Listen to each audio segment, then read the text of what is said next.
మా జనాభా లెక్కల కోసం వచ్చాం. మీ ఇంట్లో ఎంతమంది ఉంటారమ్మా?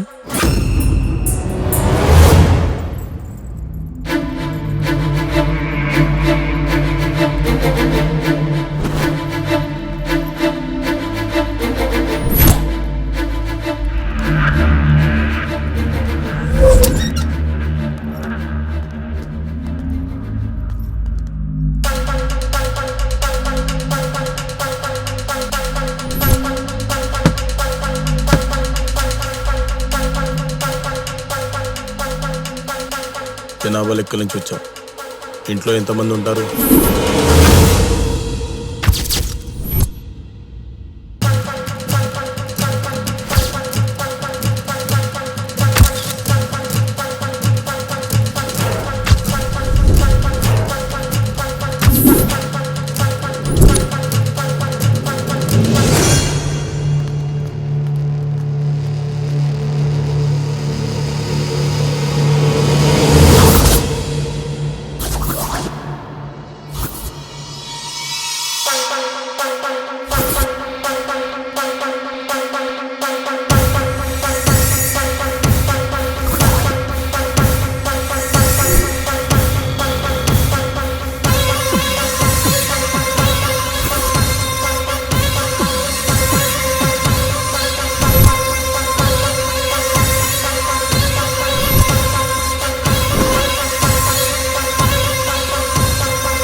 నువ్వేంటి ఇక్కడ?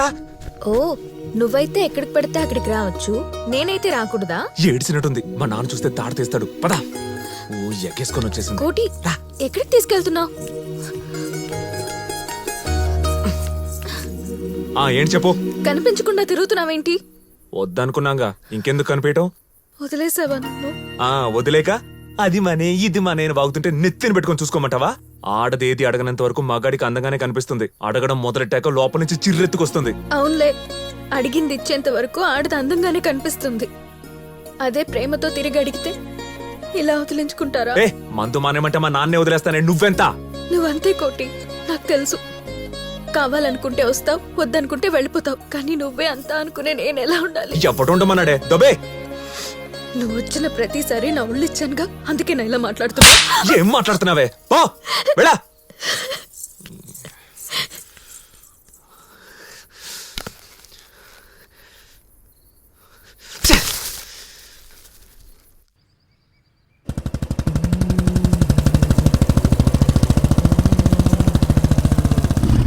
ఏంటి బాబాయ్ ఇంటి ముందు ఎంతమంది ఉన్నారు?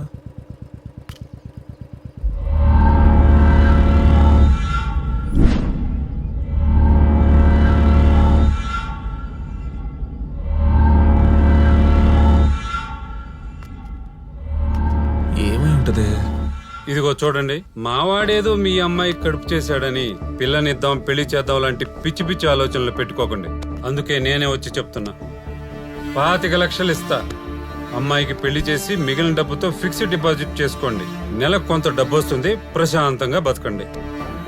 అంతేగాని పిచ్చి పిచ్చి వేషాలు వేస్తే ఇంటి మొత్తాన్ని తగలబెడతారు మా వాళ్ళు. అబ్బా, అయినా ఈ నా కొడుకు అదేంటి సేఫ్టీ అది వాడుంటే ఇక్కడ దాకా వచ్చేదే కాదు. ఎవరు నువ్వు? ఏంటిది? మీరెందుకు లేచారు సార్? మీరు కూర్చోండి. పాపం తప్పు ఈడు కాదు కదా సార్ చేసింది. అదేంటి సార్, ఆ సేఫ్టీని కనుక వీడిని కనే ముందు మీరు వాడుంటే ఇక్కడ దాకా వచ్చేది కాదు కదా సార్. ఇంకా ఉన్నారు కదా, ఆగండి రా. సరే, నా మీద కోపం, మీ యజమాని మీద ప్రేమ, మీ మీద మీకు నమ్మకం ఉన్నోళ్ళు బయటికి రండిరా, కొట్టుకుందాం. ఎందుకంటే బాబాయ్ చాలా కష్టపడి కట్టుకున్న ఇల్లురా ఇది. ఈ ఇంటికి ఏమైనా నేను తట్టుకోలేను. కాబట్టి కొంచెం బయటికి వెళ్ళి కొట్టుకుందాం. రారా రా.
కొన్నది నేను కొట్టానికి రా, మీరు కొట్టానికి కాదు.